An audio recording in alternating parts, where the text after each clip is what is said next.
There it is. All right, I think we're live. Let me look.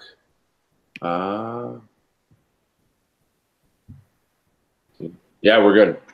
All right, I think we're live. That's okay. What's going on, guys? Similar to our podcast yesterday, we are going to, instead of position by position, we're going to go game by game. I'm Joe Metz, founder of Fan Cave. Jacob, I'll let you introduce yourself. What's up, guys? I'm Jacob, DFS Clutch Boy. Cool. So I think you're fine game by game? Yeah, let's do it. We did position by position on the podcast. If you guys didn't check that out, highly recommend doing that. Should be a weekly series.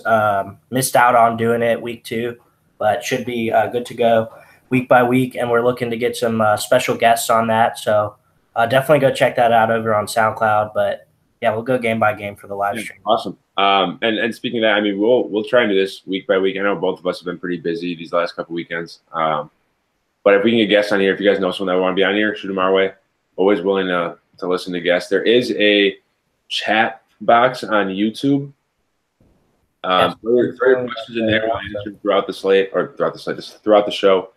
And do whatever we can to help you guys win both season long and daily fantasy questions. So with that being said, first game, we got the Saints and the Falcons. I don't think there's been any news, noteworthy news since we did the podcast yesterday. Have you heard anything? No, I have not. Okay. But yeah, no, this is a game that I'm really high on, so looking forward to talking about it. Yeah, same. So let's start with the Saints side of the ball. I think one of the most consistent assets in fantasy football, Thomas, has been unbelievable this season. I view him as an elite play in all formats. Well, I might not be playing him, but I don't see any way you can go wrong with him. What about you?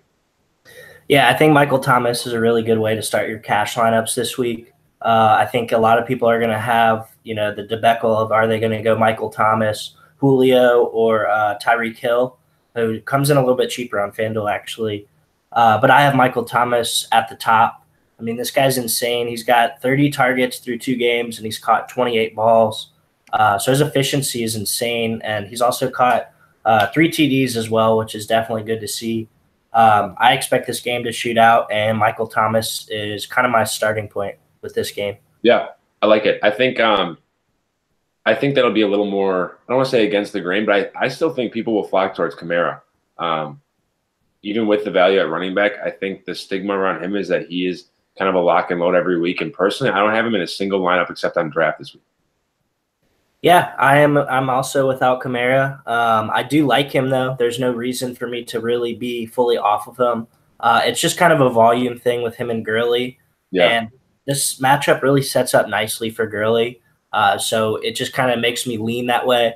And with all the, chalk running backs with value and stuff, I think there's other ways to go with your salary. So I don't hate Kamara, but I just think there's other ways to go. Yeah, I agree. I mean, especially with the heaping amount of value there is at the running back position, especially with Fournette out now. It's really not necessary. And I'm on the same page. I'll echo Jacob. If I'm spending up, I'm going Tiger. In that game, I do really, really like Julio Jones. What do you think? Yeah, no, I'm high on Julio as well. Me thinking this game's going to be a shootout. Julio's got to be a big part of it on the Atlanta side of the ball. The problem for me is it's just when it comes down to Michael Thomas versus Julio Jones, it's really not close for me. I'm all over Michael Thomas this week, so I find myself underexposed to Julio. I'm finding it hard to read. Like, do you think he's going to be chalky? I don't. I don't think. I mean, I wouldn't be surprised if he is, but I think Michael Thomas and I think Tyreek Hill will garner a little more ownership too. Yeah, no, that's what I was thinking. I was thinking Thomas would be maybe like 25% in cash, and Hill, honestly, probably like 40 for Hill. 40 in cash? I don't know. I mean, I'm thinking people are going to like that Chiefs game has a really high over-under, and like Hill is kind of, the starting point with the Chiefs offense. So yeah, that's true. I think his upside is definitely unmatched. But I mean, I don't think you can go wrong with any of them. I think it's just picking and choosing how you want to attack the ownership. Speaking of the Chiefs game, do you have anything else you want to cover for this game? Yeah, I mean, I love Matt Ryan in this game. He's 5,700 on DraftKings, also only 7,700 on FanDuel, which sounds like a lot, but it's really not. He's the same price as Deshaun Watson over there. I don't think you could go wrong with either one of those quarterbacks. I think he's cash viable, and an interesting guy to pair him with that I talked about on the podcast. He's also my call for like the criminal ownership touchdown of the day. I really love Calvin Ridley today. I know Johnny. Speaking of criminal ownership, I'm going to text him now. He's all over Calvin Ridley. Yeah. Also, this is breaking news, not breaking news, but just tweeted out that Thomas Rawls is a healthy scratch for the Bengals. So Gio Bernard and Mark Walton are the only running backs on the roster. Yeah, I was kind of figuring that. I did not think that Rawls was going to come in and be an impact. I know they signed him just like I think it was this week, honestly, that they signed. Like it was Monday. So yeah, kind of expected there, but Bernard's the guy there. I mean, we'll get to there, but I really like Bernard as well. So moving on to the next game. This is another nice game. The 49ers at the Chiefs. The over-under is just insane. How high on do you think Patty Mahomes will be? Dude, Pat Mahomes is going to be so high on. That's why I think he will be so high on because people are going to want to pair him. There's so much value at running back with guys like Clement, Murray, even Gio Bernard. I think that people are going to be able to get that salary for Mahomes and Hill. They're gonna take it down. I think Mahomes might come in as the highest owned quarterback of the year so far, maybe like 35-40% in cash.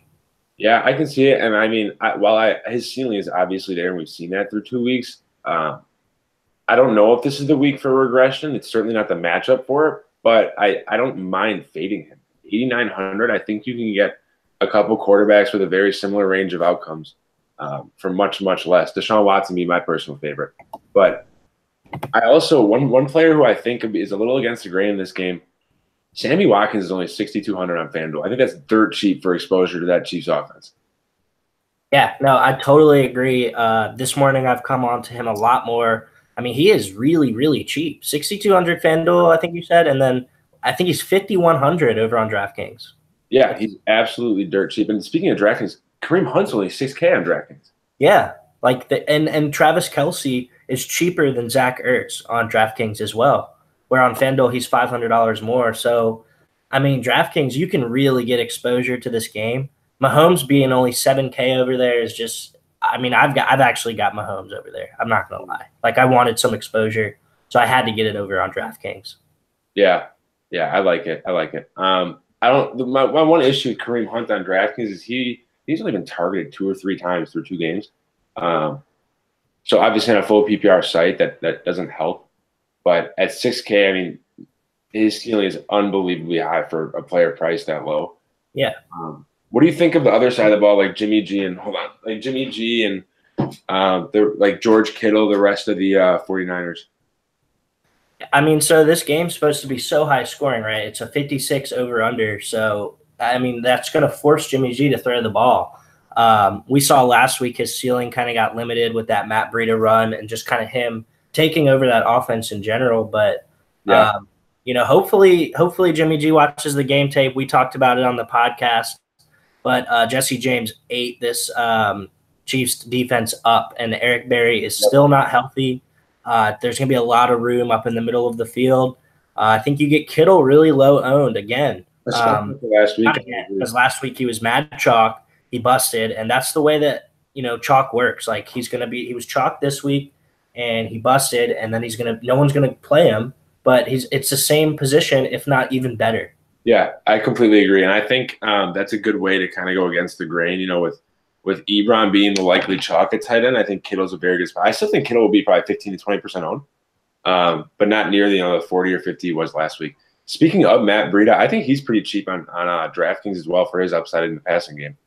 Yeah, we got somebody in here talking about or asking about Matt Breida, so I know you were on him. So if you want to talk about him a little bit, do you think he's cash viable? I think he's cash viable on. On DraftKings, not FanDuel. Just because he's in that awkward price on FanDuel where, Gio Bernard's right above him. Right below him is Corey Clement and Latavius Murray. So he's kind of in the gray zone on FanDuel. But with that full point PPR on DraftKings, I think he's like 5,400 maybe a little higher. I I think he's a great play. I actually think I'll be playing him in tournaments on DraftKings. Awesome. Nice. Don't think there's anyone else from that game. I just said Marquise Goodwin's active. So active or active, we don't know, but he will be playing. We don't know if he's not a decoy. That only helps Jimmy G's stock. Should take some attention off Kittle as well. So that's nice to know. Yeah, that might open it up for Garcon, who actually has a pretty good individual matchup, which he just typically doesn't. He just gets tough matchups, and there's no Eric Berry there, so Garcon could be a sneaky one. Yeah, I completely agree. Moving on to the next game. This is a horrible game. This is a game I'm not targeting at all. Oakland and Miami. Really not much for me to like here. I mean, Amari Cooper, he's been playing really well, so this is going to be that game where people roster him and he completely busts in the typical Amari Cooper fashion. But I just don't see any assets here I really like. I know you're pretty high on Kenyon Drake, right? Yeah, so I like Kenyon Drake. I think that people are kind of writing him off with the success that Frank Gore has been having. I think he's only 5,600 on DraftKings. I think he makes for a great play. I mean, this Oakland defense is not good. They cannot stop the run. Kenyon Drake could be sneaky, but I will admit I have kind of come off of him. I don't have any really exposure to him until I get to like my 4th or 5th lineup. Okay. So it's not a guy I'm looking to put on my main GPP or anything, but as like a little 2% dart, I definitely dig it. We got a quick question. Sherman Jones asked, Breida, Adrian Peterson, or Corey Clement Standard League? I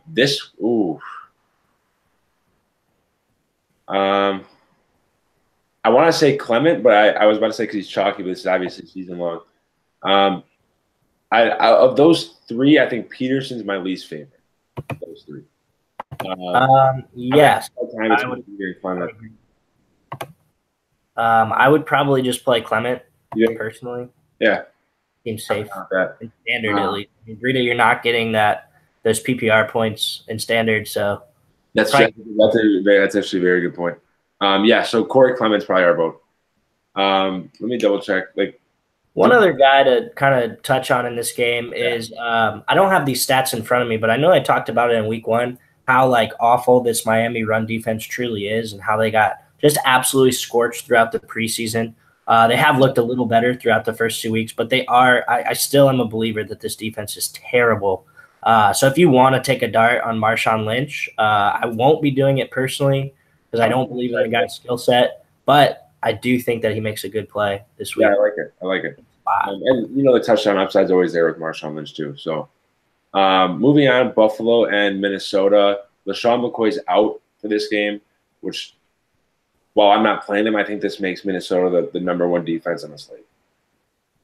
Yeah, it's hard to argue that. They should be very chalky. It's a 17-point favorite now. I think I see it pushing. So it's absolutely insane. I don't see how, and I think Josh Allen's starting for Buffalo, but either way, I mean, that's not much of an upgrade from Nathan Peterman. So I think going along the lines of that game script, I think Latavius Murray's an absolute must on FanDuel at 5,200.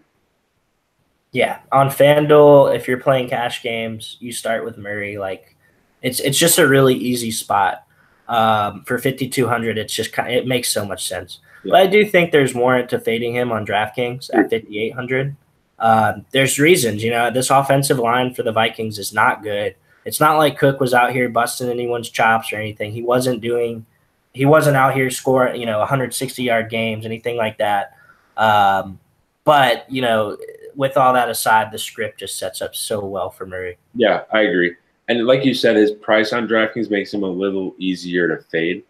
So I like that. One player I do really like in this game, hoping this game doesn't get out of hand. If it does, I think he'll have a big hand. I like Adam Thielen a lot.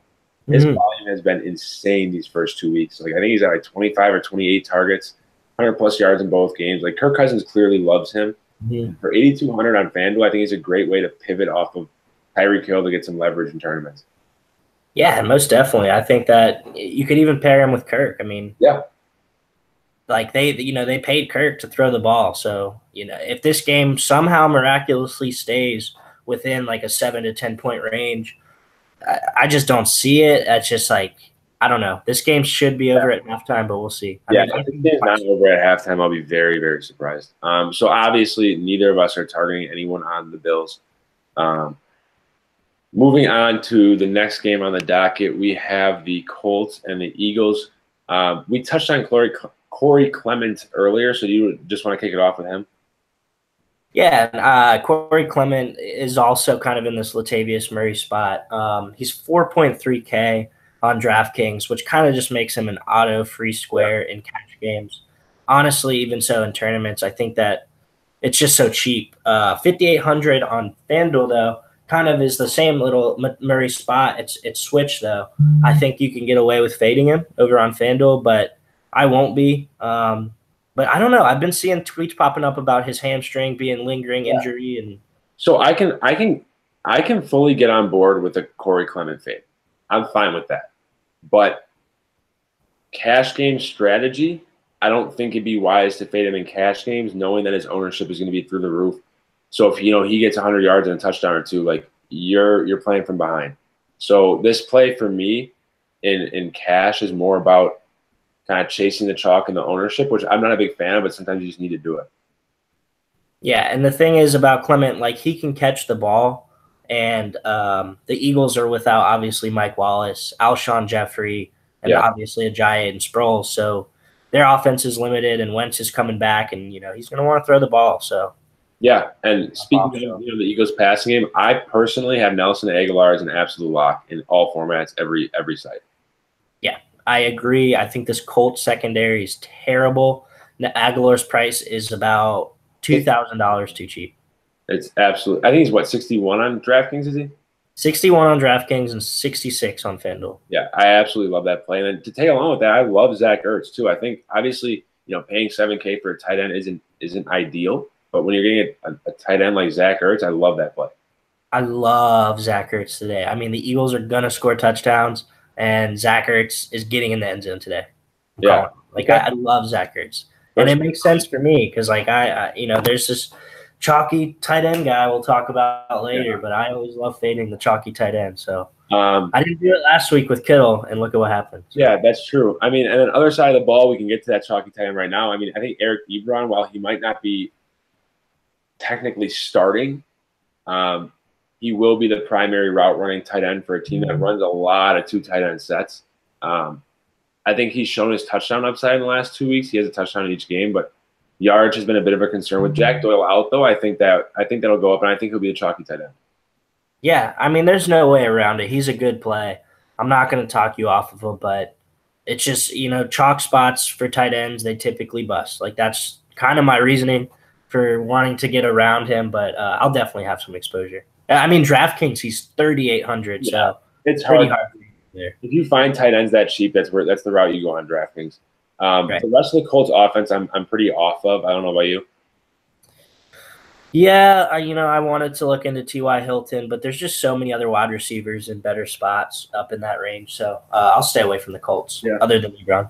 And I guess last piece I do want to touch on because someone asked about, what do you think about Carson Wentz this week?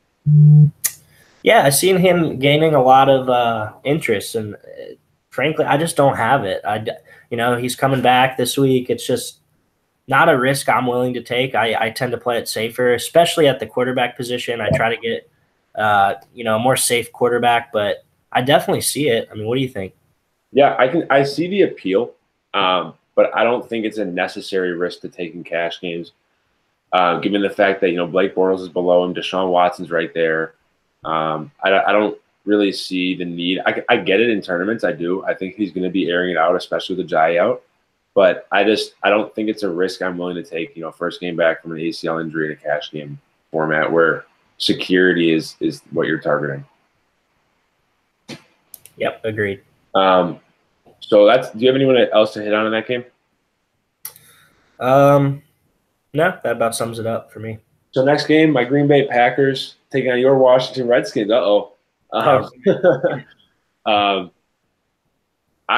There's a couple plays I'm pretty big on in this game. I love Geronimo Allison. We talked about it yesterday. I looked into it more.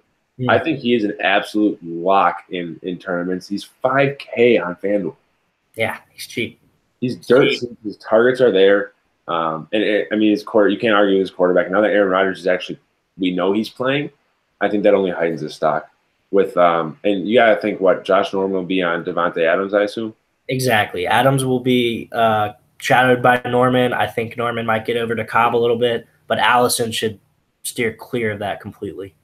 Yeah, I completely agree, and I think he's a good play. Otherwise, I'm not really looking at anyone on Green Bay. I want to see how that running back situation shakes out with Aaron Jones back before I commit to playing any of them. But I'm a believer that Aaron Jones will take over that backfield. In season long, if he is on the waiver wire for some reason, I would strongly suggest picking him up. I agree. I have him on every single season long team. I think I have him on one of my 3 or something like that. Other side of the ball, I like Jordan Reed. I don't mind him against the Packers. Pass defense hasn't looked that great. Kirk Cousins diced us up last week. And we made first half Mitch Trubisky look like Aaron Rodgers, which was pretty annoying. I don't mind Jordan Reed in tournaments, though. Yeah, absolutely. I mean, he's even cash game viable if you want to go that route. Just me typically saying I'm just so off Ebron. I think Reed's fine. Yeah. Another guy in this game that I'm looking at, always with big play upside, just kind of has that explosiveness to him, is Chris Thompson. Yep. Anytime you're going to get Chris Thompson under, what do you think, 5% today? I mean, yeah, he might be under 3%, honestly. I don't think he's going because you got to think, Gio Bernard's there and all those cheap running backs. This is a week where he's not garnering any interest. Yeah, anytime I can get Chris Thompson for under 5% ownership, I definitely want some exposure in my second or third tournament line. So just always going to be a tournament play for me. Yeah, I like it. Otherwise, this isn't a game I have a ton of interest in. It'd be different if Aaron Rodgers was healthy, but I don't know. He's not. Moving on, Cincinnati and Carolina. There's actually some low-owned plays that I think you and I have our eyes on in this game. We'll start with Cincinnati, obviously. Obviously, Gio Bernard is going to carry ownership. What do you think his ownership will be like in cash games on FanDuel? Dude, I don't think it's going to be that high. I don't at all. Higher in DraftKings than it is FanDuel. Yeah, I'm all over him on DraftKings. On FanDuel, too. I love him. Yeah, do you think because, of Corey Clement and Latavius Murray that people's attention will just be kind of taken away? Yeah, most definitely. I think Murray and Clement are going to get the ownership. I got 9 games for Bernard, 18.4 carries, and 88.7 rushing yards when he's kind of in that lead role. You mentioned Thomas Rolls being scratched, so I don't think that Bernard's going to – is he going to come off the field? I mean, this guy's going to be the workhorse. I hope not. If I'm the Bengals, we've seen that he is a reliable running back. So I don't think they take him off the field much. I think he'll play at least 75% of the snaps. Agreed. And this is not a good matchup for him. I'm not going to sit here and try to pick at it and say it is because this Panthers run defense is a little bit concerning, scary. But Bernard for that price with this opportunity, I'll definitely want some shares. Yeah, completely agree. Other side of the ball, before I get to the other side, I've seen a lot of hype about Tyler Boyd this week. I get it. He's cheap. I'm personally not on board with that play. No, Geronimo Allison. That's all I got to say. 100% agree. Moving to the other side of the ball, I absolutely love this Cam Newton is criminally underpriced on DraftKings. Yeah. He's $6,000 on DraftKings. He should be your lock button quarterback if you're looking to pay down on DraftKings. Yeah. Before this morning, where I was able to get the extra $1,000 for Mahomes on DraftKings, I said, you know what? I got to have Mahomes somewhere. Played him in my DraftKings cash lineup, but I had Cam before that. I was like, dude, $6,000 for Cam. This guy's got rushing upside. Everything pans out for him. Yeah. He's just so cheap. Piggybacking off of that, Christian McCaffrey's actually pretty expensive on DraftKings. What do you think of him? Yeah, you mentioned pairing him with Cam maybe in some tournaments. Not really a running back that I'm looking to target this week. He did have all those catches against Atlanta, though. So McCaffrey is becoming involved. He's doing his thing. I think the upside's always there for him to catch 8 to 12 balls. So, yeah, I agree. Other than that, though, I'm not really looking at anybody on the Panthers. Are you? No, I mentioned Ian Thomas. He's 2,800 on DraftKings. If you need an absolute low owned punt, I think he could work. Possibly, because he did run in passing routes last week. He did not have any production or anything like that. But, if you need a crazy low-owned minimum price dart, maybe. Yeah, I don't mind that. So let me see. Okay. So that's about all I have for that game. Do you have anything else? Nope. Okay. So moving on, we got Tennessee and Jacksonville. Want to kick us off? Yeah. So Jacksonville is going to be without Leonard Fournette. It's looking like TJ Yeldon is going to be limited as well. So that should open up some carries and some usage for Corey Grant, who's their third running back on the depth chart. But this also opens up usage for my main man, Blake Bortles. Super cheap. I know my man Johnny loves him. I currently have Blake Bortles in my FanDuel cash lineup. Yes, call me crazy. I feel crazy. But yeah, I mean, he's the usage without Fournette is definitely there. I saw the Evan Silva tweet earlier. I don't know if you saw it, but there's been 4 games without. Here, go on. I'm gonna pull up the tweet. But what do you think about? His price is super cheap across the industry. I wouldn't start him in season long, but for 6,700 on FanDuel, I can definitely see the appeal. Pairing him with someone like D.D. Westbrook, who I think is 5,500, is a fine play in a tournament to me. Yeah, so I got the tweet. There's been 4 games in Fournette's career where Bortles has been the starter, and he has 376 yards, 4 TDs, and an interception. 326 yards, 3 TDs, 259 yards and a TD, and 330 yards and a TD. At 6,700, I'm not looking for 35 points out of Blake Bortles. I'm not looking for what he did last week.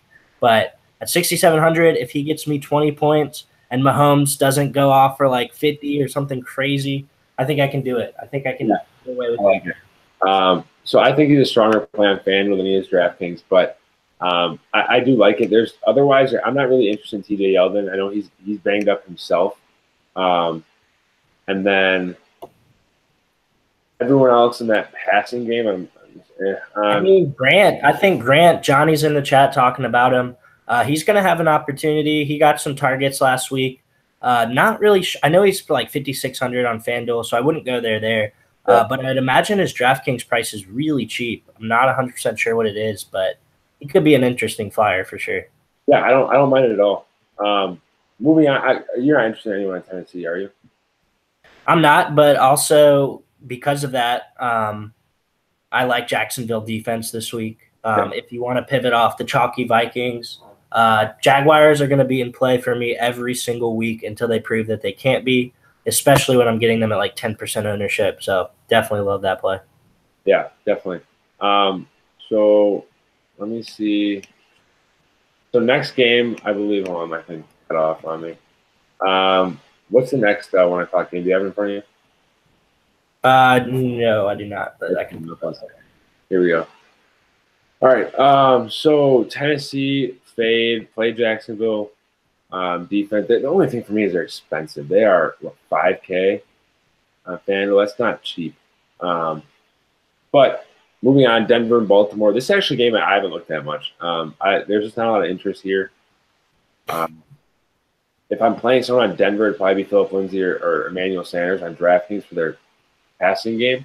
Their role in the passing game. But otherwise, there's not really anybody I'm looking at. Sometimes with these bigger slates, obviously like a main slate, you got to write off a few games. This is kind of one of those ones. If I were looking at this game, though, I think that Cortland Sutton is an interesting tournament play. He's like 3,500 on DraftKings, super cheap. And he's on the field a lot. I mean, he hasn't really done much, but he's going to explode. Talking to my man Josh Fern about him earlier. Shout out to Josh. I like Cortland Sutton in tournaments. Yeah, I don't mind that call. It's a good call. Let me take a look here. So next game, Giants and Texans. I am all in on Will Fuller and Deshaun Watson this week. Like, I'm all in. Yeah.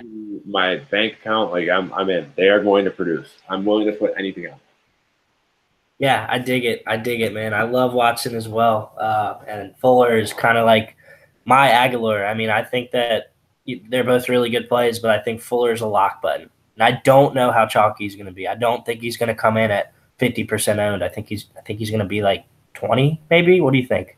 I mean, I don't think he's going to be more than 25% owned is what I would put him at. I don't think so either. And I love it. Yeah, I like it a lot. He's got DeAndre Hopkins touchdowns, 8 touchdowns. That's insane. 5 games with Deshaun Watson, 8 touchdowns. And it's I mean, I don't want to talk you off of Will Fuller because I'm absolutely on board with him. His targets haven't even been that heavy. So when he saw 8, 9 targets last game, that was high, which is a good sign for this week, especially considering that Eli Apple's out and who's on BJ what? BW Webb, and you'll see some Dante Deaton. Yeah, guys, these guys are going to get. Sounds like a president's name. Yeah, BW Webb. That is like a president's name.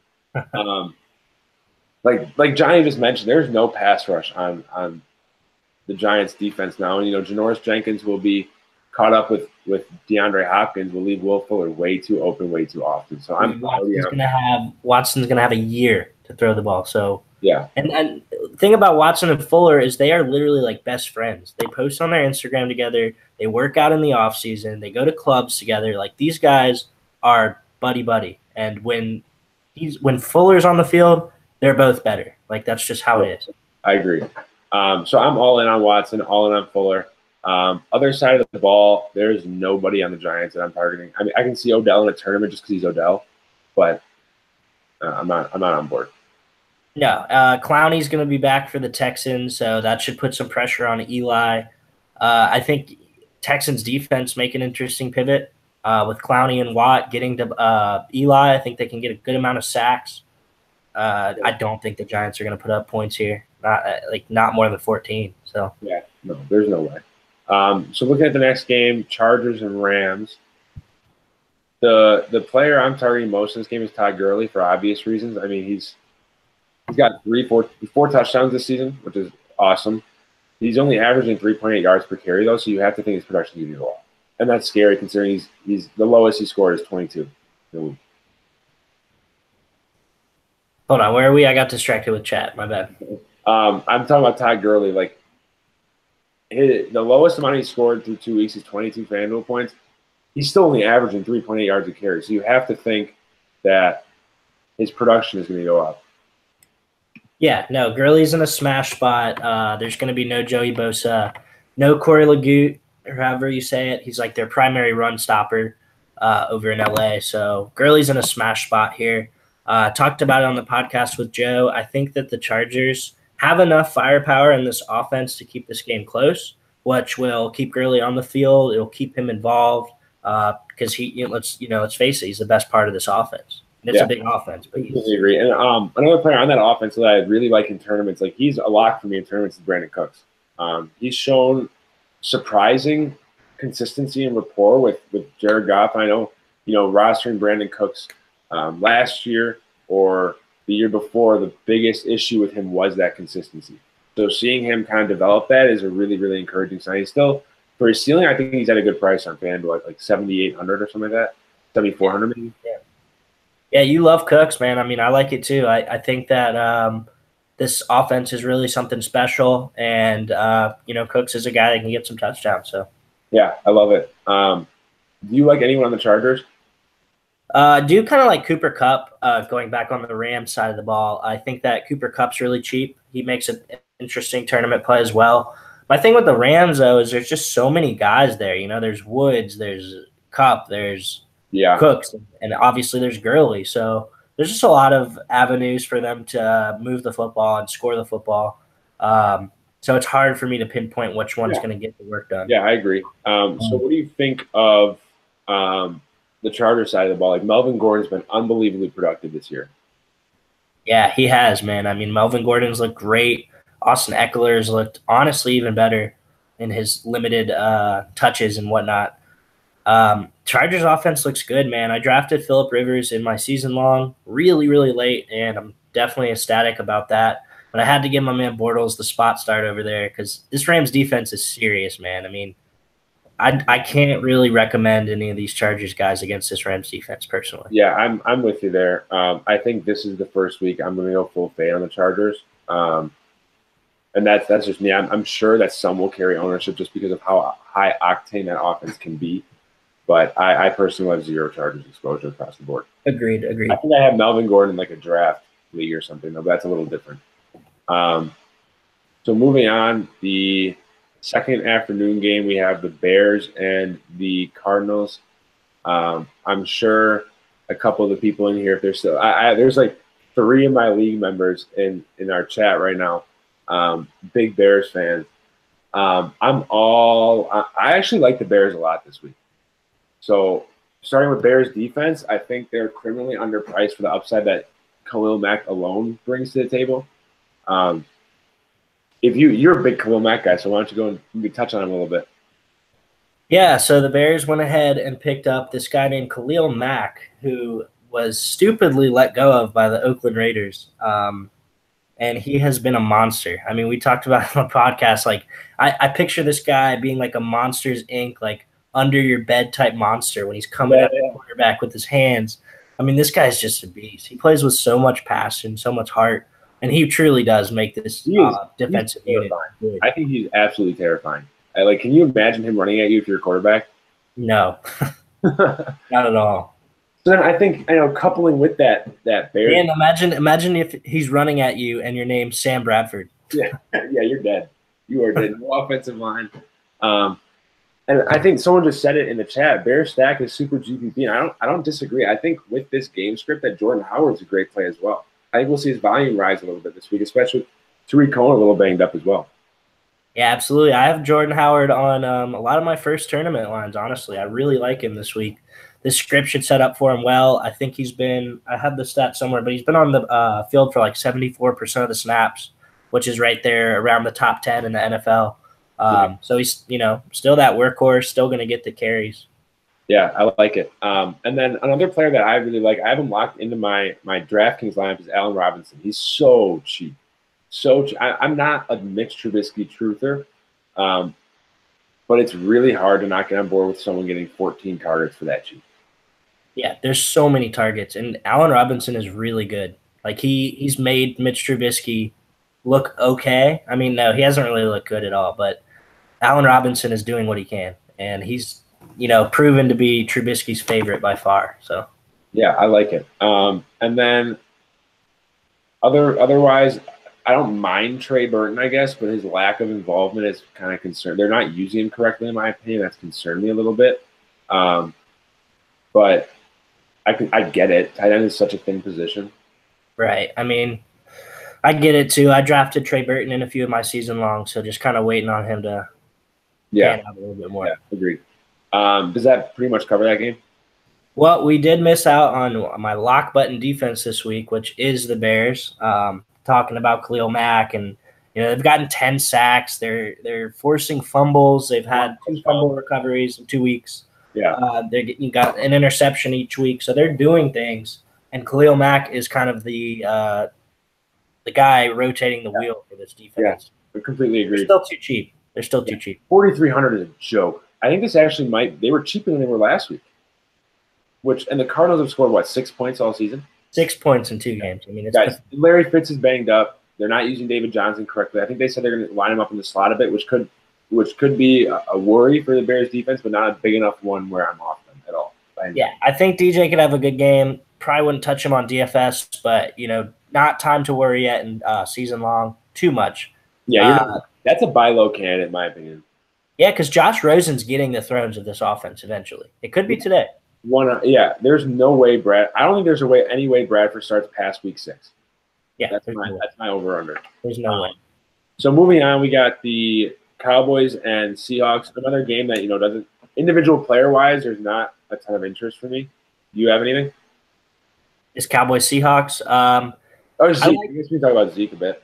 Yeah, I like Zeke. He's been good, man. I mean, yeah. This Seattle defensive line, their offensive line, everything about Seattle is garbage except for Russell Wilson.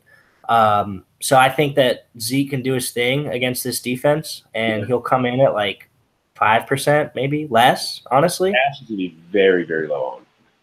So, yeah, I mean, if I can get Zeke against literally one of the worst defenses in the league, in my opinion, Yeah, I want interest. I mean, he's done well. What is he like? He's gotten like 16 and 17 fantasy Yeah, points through he's fine. games. Like, He hasn't scored a touchdown yet either. So keep in mind, that's all off the yardage. Um, yeah, he's gonna get in the end zone today. Zeke so will get in the end zone. Johnny mentioned it, and Johnny, I know you like the Cowboys. Um, their defense is in play. 3,400 on FanDuel. I think they're 2,200 on DraftKings. Like, Yeah, come on. I mean, Doug Baldwin's out. That Seattle offensive line is a mess. yeah, the worst in the league. Discounting Russell Wilson, but man, no, Aaron Rodgers and Tom Brady couldn't do anything behind that offensive line. Yeah, it's bad, guys. And this Cowboys defense is cheap. They rack up sacks. They do get to the quarterback. If you're, for some reason, I don't know why you would, but if for some reason you're fading the Bears, you can play the Cowboys. Yeah, agreed. And I mean, they open up so much salary if you want to spend up at a position. I don't personally think it's a necessity to use them because you have Corey Clement, Latavius Murray, and Gio Bernard. But I get it. That is the last main slate game. Do you want to cover the primetime games? No, let's leave those out. I mean, I've been focused on Maine, so. Yeah, that's fine. Well, hey, if you guys, let's see, last minute questions. Anything you guys got? I'm scrolling through right now. Doesn't look like anything in the chat. Looks like we got to every question. Someone asked, who's the criminal ownership lock of the century this week? Here's Cameron Ridley. Calvin Ridley, baby. Shoot him up. Hey, I said it. I said Calvin Ridley's getting 75 yards and a touchdown today. How many? I'm serious. Ridley. Okay. Someone said, I'm trying to decide on running backs. What site? Are you like season long? You're going to have FanDuel DraftKings because that'll change a lot. Yeah, Johnny's big on board with Ridley. I'm trying to think of my criminal ownership. Play this slate. I'm thinking with Brandon Cooks. I think I'm doing it. I don't think he'll garner any ownership whatsoever. He said he's trying to decide his running backs on FanDuel. I think on FanDuel you need to start with Latavius Murray, whether it's a flex spot or one of the two running back spots. I know some people won't agree with the chalk. The offensive line isn't great. I get it. But with that game script, the 17.5-point spread, and the fact that he has, even if he has 40 yards, he might get 3 touchdowns. They're going to use him so much. He said he has Christian McCaffrey, Latavius Murray, and Jordan Howard. I like those 3. I do. I don't think McCaffrey's going to be high owned at all on FanDuel, but I get the play. I don't mind those. What about you? Yeah, you want to go ahead and just shoot like a core 4 for everyone? Maybe do it both sides? So FanDuel core 4 for me is probably Clement, Murray, Fuller, and Bears D. That's probably my core 4. Okay, hell yeah. I'll start with the Bears D as well. Core 4, Bears D. Michael Thomas is my guy. Okay. Latavius Murray and Will Fuller. Will Fuller, okay. Yeah. DraftKings mine's probably a little different. I'm not going to go Latavius Murray on DraftKings. Cam Newton's in my core 4 on DraftKings. Okay, I like that. Cam Newton, Corey Clement, probably Michael Thomas on DraftKings, and probably Bears or Cowboys defense, one of the 2. Okay. I'll go Corey Clement, Sammy Watkins. Oh, okay. He's a core play. I mean, 5,100. It's insane. Yeah, dirt. Corey Clement, Sammy Watkins. I will go with Bears D. Got to stick with my dudes, and Will Fuller. I like it. Will Fuller on DraftKings, you think? Yeah, totally. I like it. Let me see if we have any more questions. That looks like it's it. So, I mean, if you guys have questions, both Jake and I will be on Twitter in the Discord throughout the hold on. Tough question before the stream ends. Allen Robinson or Ridley?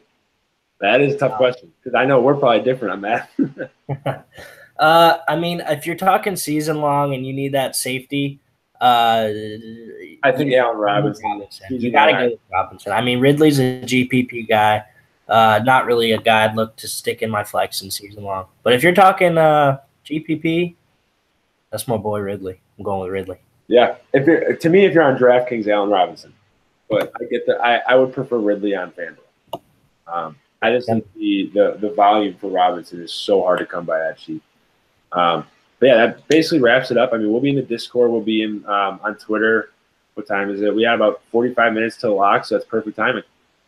Yeah, I'm gonna go finalize some lines, get to some contests. There's some good free rolls on FanDuel, guys, Yeah, so yeah. definitely check that out. There's like 3 or 4 of them. There's 3 this week, which is really, really odd. Throw some darts, guys. I mean, Yeah. shoot, who knows? Throw some darts there. Don't put your cash lineups in the free roll. Like if you have time, throw some darts. I always put my cash lineup in the Millie Maker, along with another line to make in case it goes off. But if these free rolls, like Jacob said, throw darts and like get risky because if you come off on top, that's a nice nice win.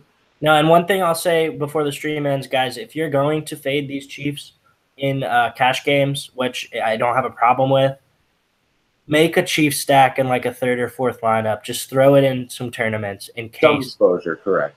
Just stack them all. Like Johnny said, like play Watkins and Hill and Mahomes and Hunt. Like just play them all. Yeah, I agree. I like it. Well, hey, we're gonna get out of here. Good luck building your lines. You got anything else? No, guys, good luck. I mean, week 2 taught us that you don't always have to play the chalk. I mean, the chalk busted, so don't be afraid to go with your gut. Yeah. All right, guys. Good luck. Peace.